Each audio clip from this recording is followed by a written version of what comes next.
Hoy está aquí, es para ti, está para mí, sí.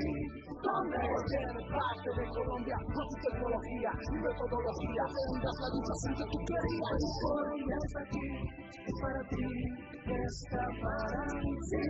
Donde está la universidad, para que vayas más allá.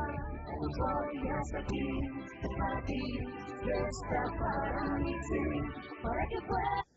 Muy buenas tardes, apreciados estudiantes. Buenas tardes, profe Alejandra, ¿cómo estás? Muy buenas tardes, profe Adelaida. Buenas tardes, queridos estudiantes. Nuevamente, bienvenidos a esta sesión interactiva, ágil, alegre, motivadora, despierta. A esta hora, ¿qué hora es? 1:45 de la tarde. 1:50, cuando todo el mundo está o dormido o con hambre.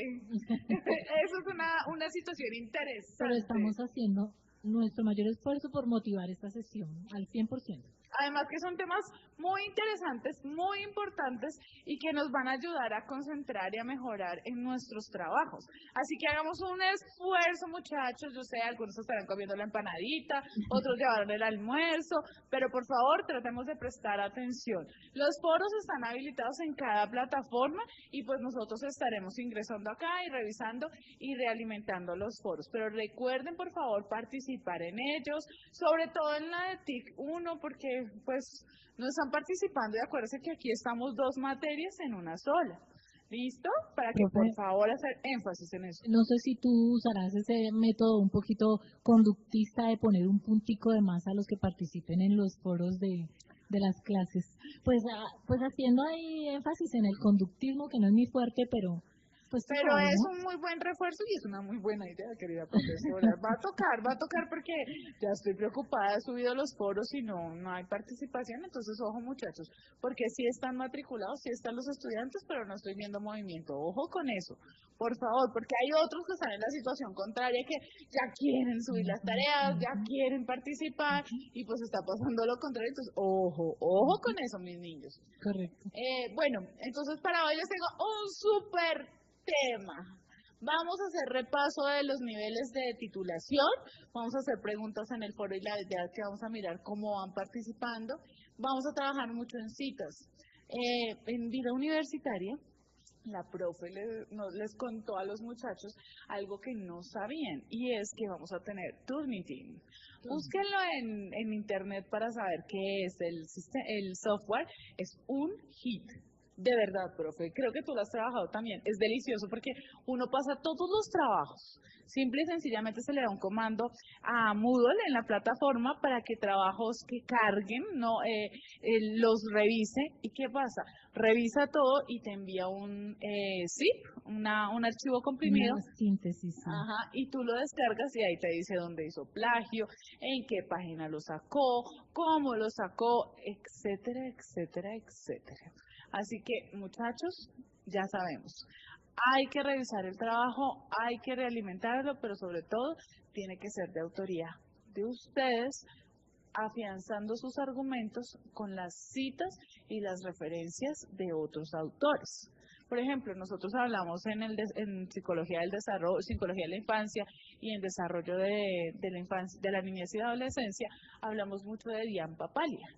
Y se muestran los conceptos y todos los conocimientos que ella brindó, pero se respetan los derechos de autor. Yo no puedo venir a decir que eso lo descubrí yo. Correcto. ¿Ok? Entonces... Y ustedes dirán, no, pero ¿por qué molestan tanto por las citas? ¿Pero por qué molestan tanto? Porque nosotros copiamos y pegamos de cualquier página de internet. Bueno, estamos formándonos en el área de la educación, ¿no? El ejemplo empieza por casa. Imagínense quiénes son los que van a dar el ejemplo. Imagínense. Entonces nos toca hacer el ejercicio de escribir, nos toca empezar con el ejercicio de la escritura. Sí, eso es supremamente importante, es vital y sobre todo es obligatorio, muchachos. Lo necesitamos. Muy bien, entonces no siendo más, vamos a ponernos a trabajar. Acá están nuestras lindas y hermosas diapositivas.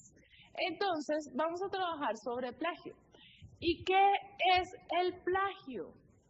Entonces, vamos a ver acá un poquito, esperen, voy a tratar de ampliarlo un poquito más. Entonces, Es esencial que en todo documento haya una elaboración del autor, que son ustedes, o los autores cuando trabajan en equipo, que trascienda la copia o el resumen de otros teóricos. Por ejemplo, cuando ustedes están haciendo un trabajo, es importante que se note su argumento y se note la elaboración del tema.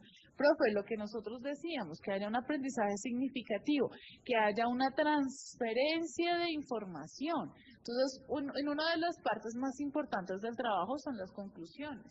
Y a veces ustedes mismos me dicen, ay, pero es que yo no sé qué escribir. ¿No te pasa? Sí, yo no sé qué escribir, yo no sé cómo escribirlo.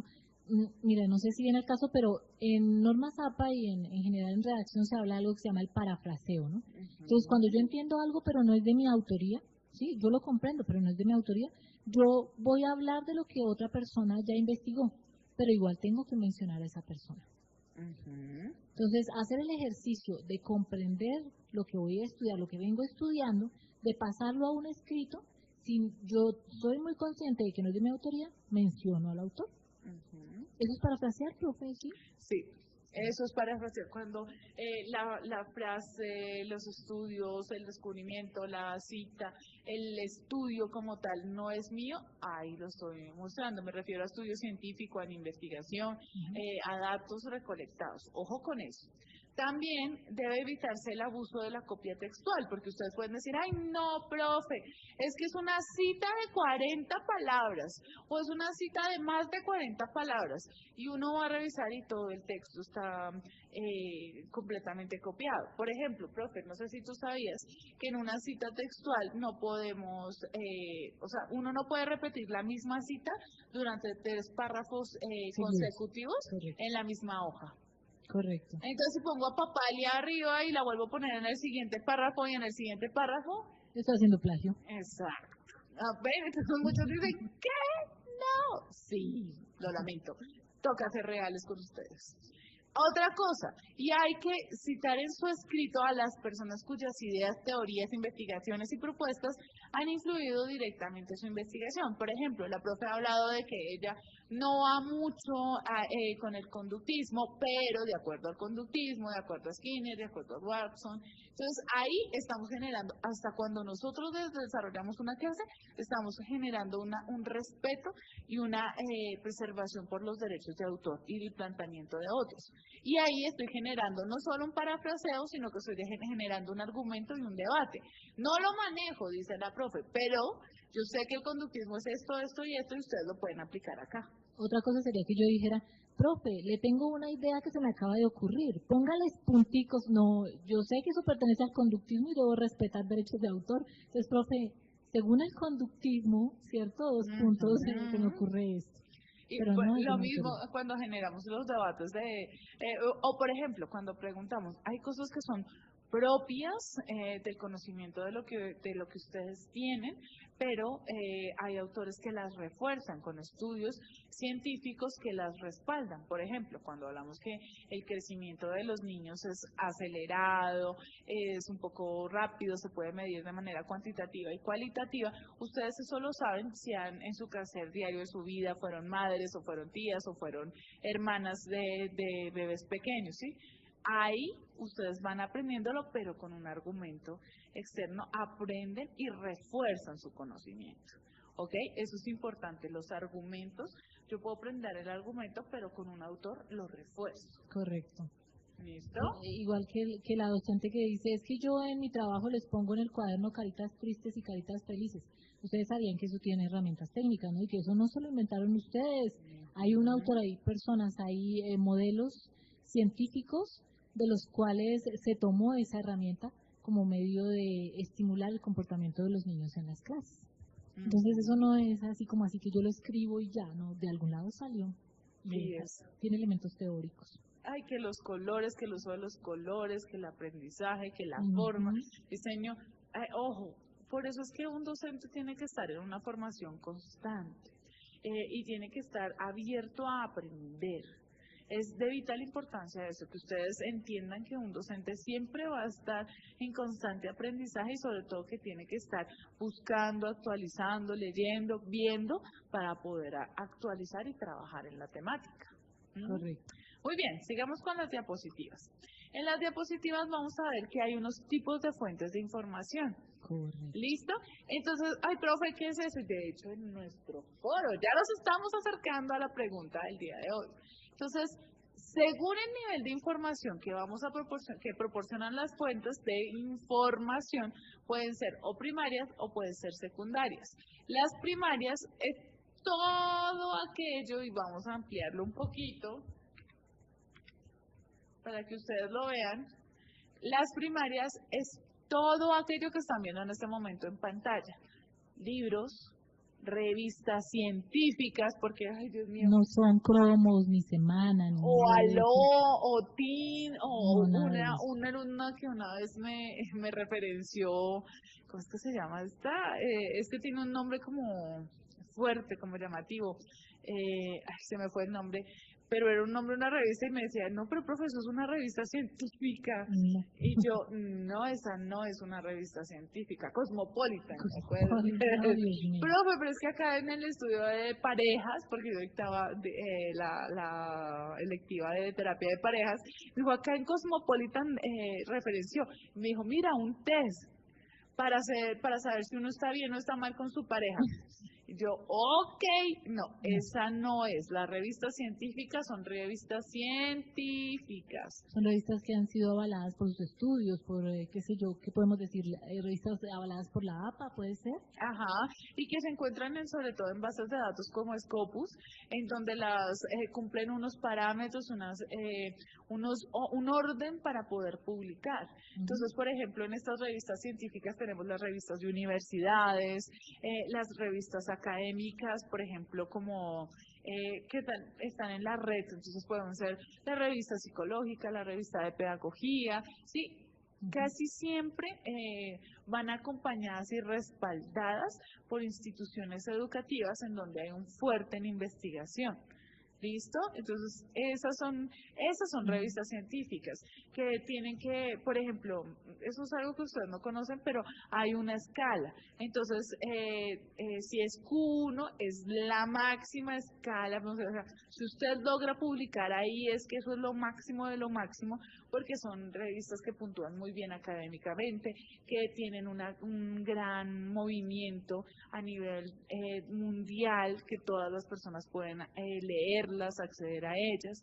Entonces, ahí estamos viendo. Mira, profe, estos tipos de fuentes primarias donde tú obtienes información se caracterizan porque todo lo que tú encuentras ahí es inédito. ¿Qué quiere decir que es inédito? Que esa persona que lo está escribiendo es la primera persona en formular esas teorías, esos escritos, esas investigaciones.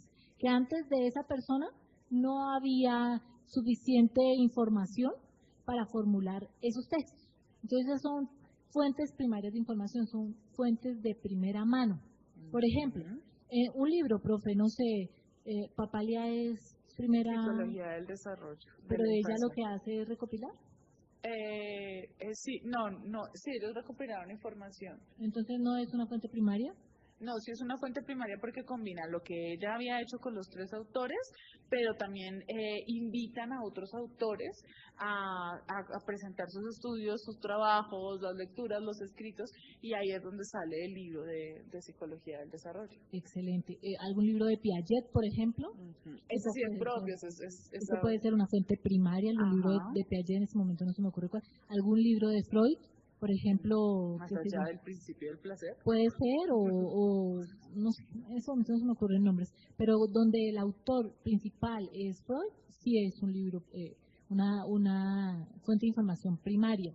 ¿Qué más podríamos decirle, profe? Ahorita es muy común que está el recopilador, o sea, invitan a autores, pueden ser capítulos del libro, o sea, entonces el libro está el recopilador y hay autores que cada autor tiene un capítulo, pero esos son fuentes primarias. ¿Sí? Porque hay otros estudios en donde lo que hacen es que hay un recopilador, pero lo que trae es estudios pasados y los unifica y los muestra en un documento. Esa podría ser secundaria. Ok, perfecto. Entonces, bueno, hasta ese momento dejamos claro que son fuentes primarias, ¿no? Son en donde la información viene exactamente de su autor de primera mano, ¿no? No es otra persona tratando de recuperar al autor principal, sino es el autor como tal. Por ejemplo, las normas APA son una fuente primaria, ¿sí? Las que hablamos hace 8 días, que estaban las normas de Vancouver, las Econtec, son fuentes primarias, porque ellos son los mismos que la generan. Las instituciones, el PEI, ¿es que se llama? Proyecto Educativo Institucional. Por el proyecto educativo institucional es una fuente primaria porque es de la institución y es la institución la que se supone que lo debe crear y adaptar a las necesidades. Es precisamente por eso, aunque está basado en un modelo teórico ya escrito, ya creado, la institución lo ha adaptado a sus necesidades y no hay otra institución igual. Entonces es una fuente primaria. Exacto. Entonces ahí estamos viendo informes, hay algunos que son, algunos periódicos, algunos aportes a los periódicos son primarios, están documentos oficiales, las leyes que nos rigen son son fuentes primarias. Decretos, normas, códigos éticos, qué sé yo. Entonces ya sabemos que son fuentes primarias. Por ejemplo, si yo entro al Rincón del Vago y ya en el Rincón del Vago muestran una tesis, ¿eso es una cita? ¿Eso es una fuente primaria? Dentro del Rincón del Vago, de hecho es que ni siquiera es científico entrar al Rincón del Vago. Es que de hecho ni siquiera es válido hacer uso del Rincón del Vago, porque no es un elemento, científico que yo pueda usar para apoyar lo que yo estoy haciendo, mi tarea, mi actividad.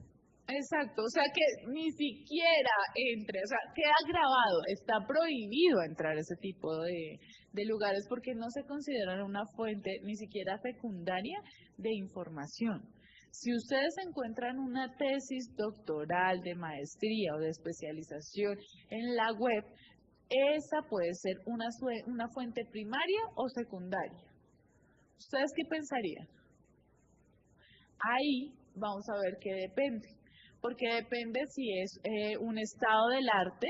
Un estado del arte es que recopila toda la información en un mismo tema de lo que se ha venido en un periodo de tiempo establecido. Entonces podría ser, un estado de arte es una fuente secundaria.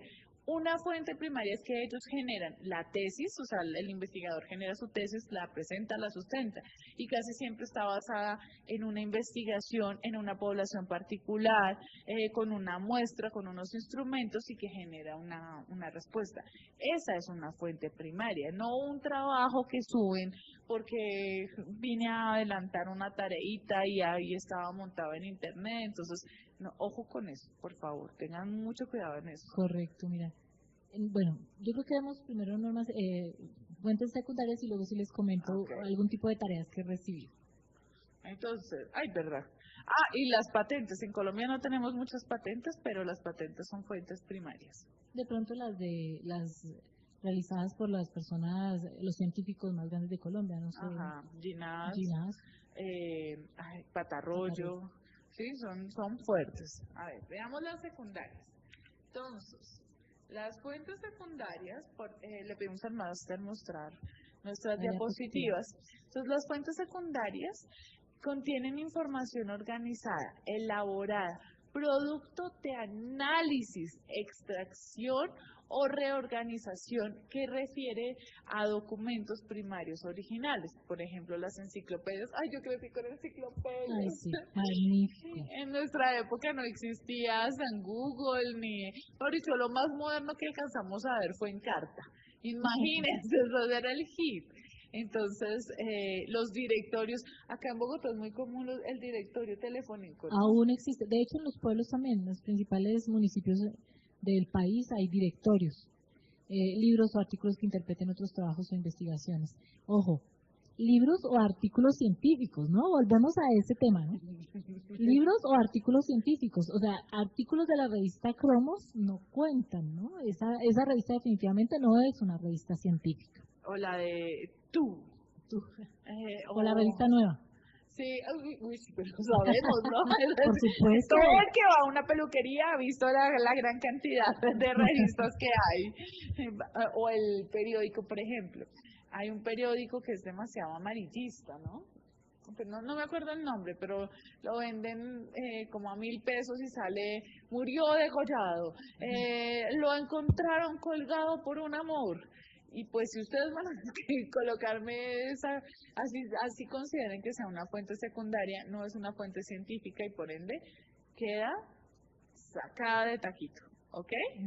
Eso es importante que lo tengan claro. Otra característica importante es que las normas APA son una fuente de información. Ah, bueno, esta es la pregunta del foro. No, esta es la tarea en este momento. En este No momento. tienen que responder en este momento. ¿Las normas APA son una fuente de información primaria o secundaria? Y creo que ya les habían soplado eso hace rato. Vamos a ver. A ver qué tan despiertos están en este momento. ¿Las normas APA son una fuente de información primaria o secundaria? Bueno, ahí mientras lo van respondiendo yo les quiero comentar una situación con respecto a fuentes secundarias. Yo he encontrado, por ejemplo, trabajos en donde me referencian videos o presentaciones que han sacado de herramientas de Internet, ¿como cuál? En ese momento mencióname una que no recuerdo. Bueno, aparte de YouTube, ¿Script? Ah, sí, es no sé, a donde suben tareas hechas por estudiantes de otras universidades, ¿cierto? La tarea ha sido hecha por estudiantes de otra universidad, la sube, por ejemplo, a Script, y resulta que mi estudiante la toma y la copia o hace referencia a ella en su tarea. ¿Eso es una fuente secundaria o primaria? No es ninguna, porque eso no se debe hacer. De hecho, ya esas estudiantes que subieron esa tarea de Script ya estaban haciendo un ejercicio de recopilación, ¿cierto? Pero si yo como estudiante de otra universidad vengo y tomo lo que hicieron mis compañeras y lo aplico a mi tarea, creo que no es válido. De hecho, es que no estoy haciendo nada, no estoy investigando nada ni estoy leyendo nada. Es importante que nosotros podamos aprender un poco más sobre lo que nosotros y la producción. Antes de pasar, de cambiar, le pedimos al máster retirar un momento las diapositivas y enfocarnos a nosotras, por favor. Por ejemplo, es importante que nosotros tengamos en cuenta y que tengamos mucha, pero mucha claridad en que los trabajos que ustedes entregan es una producción de ustedes. O sea, el docente necesita evaluar el aprendizaje que usted está teniendo. ¿Me hago entender? O sea, nosotros necesitamos conocer cuál es su aprendizaje, qué ha aprendido, qué no ha aprendido, y lo hacemos a través de sus tareas. Y cuando usted copia y pega, por ejemplo, ahorita me pasó en vida universitaria, el foro les muestra que tienen que hacer la lectura, tienen que coger un artículo del reglamento estudiantil, tienen que generar un caso y tienen que explicarlo y discutir cómo podría aplicarse el reglamento estudiantil en eso, y lo que hicieron fue copiar y pegar. Oh, Dios. Entonces, cuando yo copio y pego el reglamento, mi estudiante está generando, o sea, yo tengo claridad de que el estudiante está generando un aprendizaje, ni siquiera lo leyó. Es que tengo hasta la duda razonable que entró, miro y copio y ni siquiera lo leyó. Miren, yo a veces me he preguntado si ustedes son conscientes de que este proceso de formación en el que ya se involucraron es un proceso para la vida, ¿cierto? En donde no solo van a adquirir información, sino habilidades, competencias, y que ustedes, aspectos de la ética, ¿no? Aquí también se pone en juego la ética profesional y la ética personal. Y si ustedes son conscientes de que a largo plazo ustedes van a ser ejemplo de otras generaciones que van a querer aprender de ustedes, ¿cierto? Y resulta que yo chiquito de sexto de bachillerato llego a aprender de mi docente de inglés y resulta que mi docente de inglés no sabe escribir, mi docente de inglés no hace el ejercicio de redactar, mi docente de inglés repite y repite las cositas que aprendió, pero sin tener un pensamiento crítico, ¿no? Y sin pensar. Uh-huh. O sea, ustedes hacen eso, si a ustedes les dicen salte aquí, como decía mi mamá, si su amiga le dice salte aquí, usted le pregunta qué tan alto, o usted salta solamente. ¿Qué es lo que están haciendo? Recuerden que los trabajos es la elaboración de ustedes. Sí, o sea, es hecho por ustedes. A veces uno les pide un mapa conceptual y entran a Google y colocan mapa conceptual del desarrollo psicológico y lo copian y lo pegan tal cual.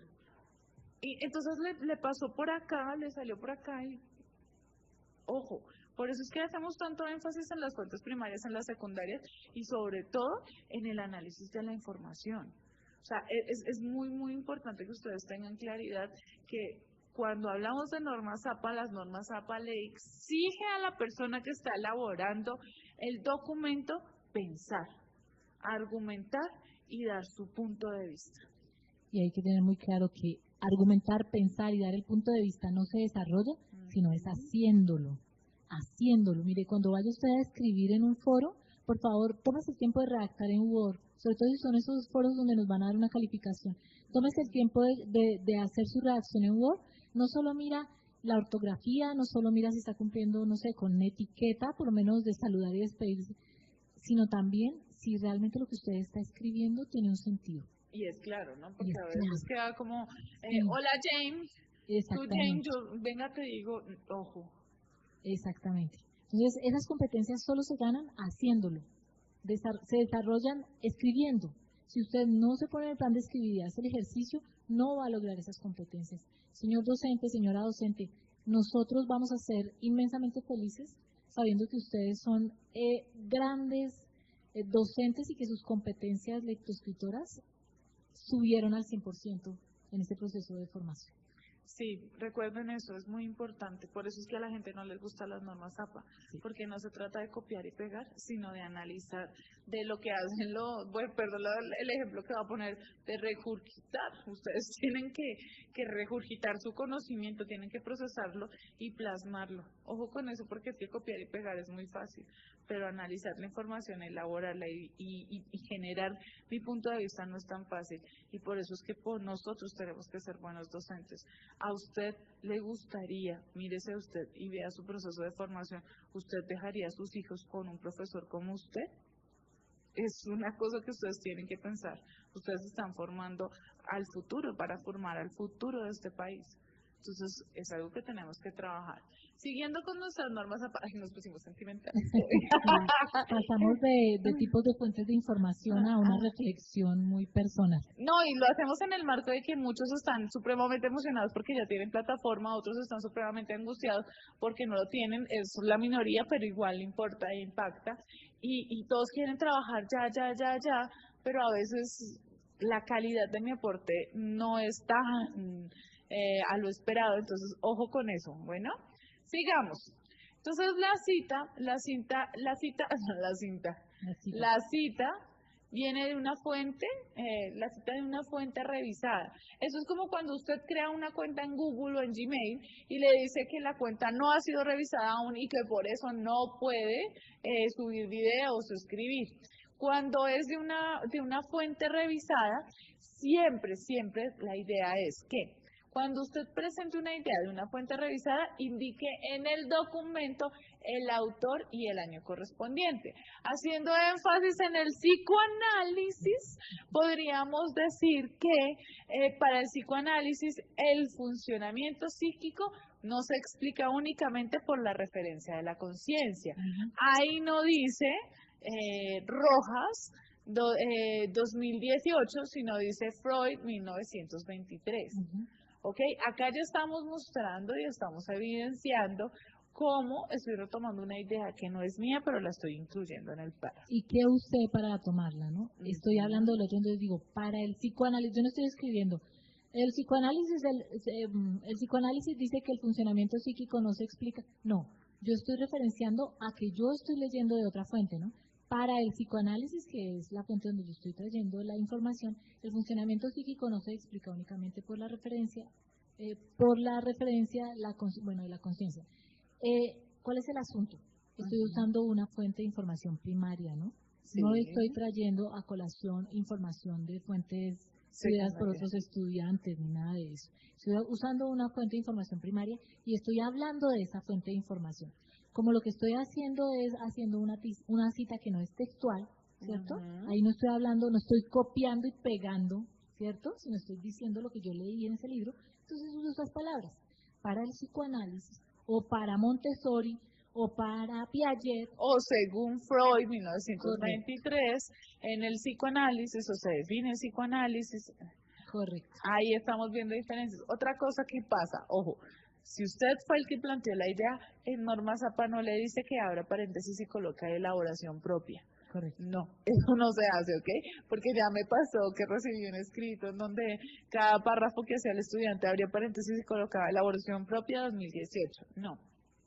¿Sí? O sea, es cuando yo estoy citando un argumento de una persona externa, pero como es mi documento, con solo la portada, yo ya estoy marcando, por decirlo así, territorio. Muy bien. ¿Ok? Bueno, sigamos. Otra de las características es la cita textual. Entonces, la cita textual es cuando la idea es textual y se escribe uno entre comillas, o sea, lo primero que tengo que hacer es entre comillas, y se indica el autor y el año, y se especifica el número de la página de donde usted lo obtuvo, ¿sí? Correcto. Porque a veces dicen, no, sí, profe, yo puse, pero es que la página no la encuentro. Cuando usted no puede referenciar la página, ahí uno ya empieza a pensar, ¿de dónde lo copió? No es una fuente, ¿será que si lo copió directamente de la fuente? Porque cuando yo no puedo hacer eso, ahí sí. ¿Cierto, profe? Sí, mira, en este tipo de cita, la cita textual, sí vas a hacer un corte y pegue, ¿cierto? Sí lo vas a hacer, sí, se va a pero hacer. vas a colocar todo lo que copiaste y pegaste de otra fuente, lo vas a colocar todo entre comillas. O sea, ahí ya me dejas clarito que eso tú no lo estás plagiando, lo estás copiando de otra fuente. Y vas a abrir paréntesis. No sé si el máster pueda ponchar la diapositiva, por favor. Vas a abrir paréntesis, vas a colocar el nombre del autor del cual copiaste, coma, el año, punto y coma, página, punto, tal, y cierras paréntesis. Ahí yo voy a entender que efectivamente tú hiciste un copia y pegue, pero estás haciendo una cita. Profe, pero si yo hago todo el trabajo copia y pegue con citas textuales de diferentes autores. No se puede, es igual que las citas, como hablábamos ahorita de los párrafos, que no podemos hacer 3 párrafos seguidos con una cita de más de 40 palabras. Igual pasa con estas citas corticas. ¿Cuántas son máximo por párrafo, profe? Máximo, estas son una. De 1 a 2 por documento, de hecho. O sea, ni siquiera es que lo puedan tomar, por ejemplo, para las tesis, yo que estoy haciendo mi tesis, mi asesor me dijo máximo 2. 2 citas textuales, o sea, 2 veces cortas y pegas de otro documento en toda la tesis. Ajá, y yo que estoy trabajando memoria y atención, en memoria y aprendizaje, necesito textualmente lo que dice el autor, porque ni siquiera lo puedo elaborar, ni siquiera lo puedo escribir como yo lo estoy entendiendo, porque la memoria es la memoria semántica de acuerdo a, o por ejemplo, Luria dijo que la memoria afecta, y me toca tener cuidado porque se considera plagio. ¿Y entonces qué tipo de citas usas? No, me toca mucha elaboración Sí. y mucho utilizo parafraseo y solamente las más importantes, las 2 citas más importantes fueron las que utilicé para definir memoria con Luria y para definir aprendizaje con Ausberg. O sea que sí puedes usar el tipo de cita que mencionamos anteriormente. Lo que pasa es que cuando yo hago una cita revisada, necesito organizar 2 cosas. La primera, que no hable solamente de un autor. La segunda, los conectores. Y la tercera, que si bien yo estoy utilizando el aporte del autor, estoy alimentando y estoy construyendo desde mi conocer, desde mi saber, ese trabajo. Entonces, ese documento. Leer mucho y me toca escribir más. Ok, perfecto, profe. Listo. Entonces ya quedó claro más o menos la diferencia entre una cita revisada y una cita textual. Entonces ustedes no me pueden decir que encontraron en internet y que bajaron citas textuales y que por eso me enviaron el trabajo con 6 citas textuales. No, ustedes leyeron, comprendieron y hicieron su proceso su ejercicio de escritura después de comprender el texto. Entonces, ¿cuántas citas textuales máximo les dejamos ya que estamos hasta ahora empezando este proceso? Uy, no, yo creo que con una es suficiente en los trabajos. Para porque, todo el trabajo. por ejemplo, mira la que tenemos en pantalla. Es Bueno. una cita textual de más de 40 palabras. Correcto. Donde les digamos, haga un ensayo con 2, nos la colocan y ya ahí quedó. Yo creería que con una cita textual de más de 40 palabras es más que suficiente. Listo, mi profe. Es mejor ser exigente con ellos desde el comienzo. Sí, miren muchachos, así es que se presenta, esta es una cita textual, pero estamos respetando a Garavito y Yáñez de 2009 en la página 1. Miren que es muy diferente una cita corta, como la mencionábamos ahorita, la que se hace entre comillas, donde tú copiaste y pegaste entre comillas. Mira, sí, es muy diferente, como se ubica en el párrafo, a como se hace una cita larga, es decir, una cita textual de más de 40 palabras según las normas APA. ¿Cómo se hace, mi profe? Entonces lo que ustedes hacen es que pues obviamente encuentran en el documento, ahorita vamos a trabajar la diferencia entre cita y referencia, porque cometen muchos errores. Entonces ustedes copian y pegan o transcriben, sí, porque hay muchos documentos que no permiten hacer eso, y lo que hacen es sangría, acá vemos la sangría, pero la sangría en todo el párrafo, ¿ok? Y tiende a estar justificado casi al centro, sin ser el centro, pero al centro. Y justificado totalmente. No es a la izquierda ni más, sino así como la estamos viendo en este momento. Yo como docente sé que usted me está enviando una cita textual de más de 40 palabras porque veo un párrafo diferente, alineado diferente al resto del texto, ¿cierto? ¿Sí ven? Está con un poco de sangría. Y adicionalmente tiene una letra, un poco más nivel pequeño. más pequeño. Es decir, si el texto viene con 12, todo el texto viene con 12, esta cita textual viene en nivel 11. Se ve un poquito más pequeñita. Para llamar la atención del lector. Profe, yo no sé si pudiéramos ver de una vez la referencia, que hacer un poquito de trabajo sobre referencias. Espérame, estas son las referencias. Correcto. ¿Qué es una referencia? Es de donde yo escribo. ¿Cuál es de dónde saqué la información? Por ejemplo, si usted me habla de Freud, bueno, a menudo los enanitos verdes, no. Si me está hablando de Garavito y Yáñez 2009, en las referencias, que es lo que está al final del documento, debe aparecer una K que diga Garavito, y Yáñez 2009 y el lugar de donde lo obtuvo. Entonces lo que nosotros vemos acá es que va el autor, el año, el nombre del libro, el artículo, la tesis, lo que sea, acá va. Como este es un libro, se le coloca la ciudad donde fue impreso y la editorial. Cuando son dos autores, acá van Martín del Brío, Beck, solamente van los apellidos, y Science, M, 2002, redes neuronales. Si ven que cuando son dos, tanto aquí como aquí, el título del documento va en cursiva, ¿ok? Vuelve el lugar de donde lo imprimieron, Dios mío, donde fue impreso y la editorial. Correcto. Cuando es sin autor, pero es una cita que está avalada científicamente, se coloca el nombre, se coloca el año y se coloca de dónde se obtuvo. Cuando es un autor corporativo, por ejemplo, en las cartillas que tenemos en SECAR, ustedes colocan Corporación Universitaria del Caribe 2015 y colocan cartilla de la unidad 1 para herramientas para la productividad y de dónde fue obtenida. Entonces sería Cincelejo y la editorial si apareciera, no sé si aparece. No recuerdo bien la editorial. Hay diferentes tipos de referencias. Esto lo van a tener ustedes en su plataforma. Hay de autor corporativo en línea, hay entrada sin autor con referencia electrónica, hay documento en línea sin autor, hay ley en línea. Sobre todo esta quiero mostrarles esta. Esta me llama mucho la atención acá abajo.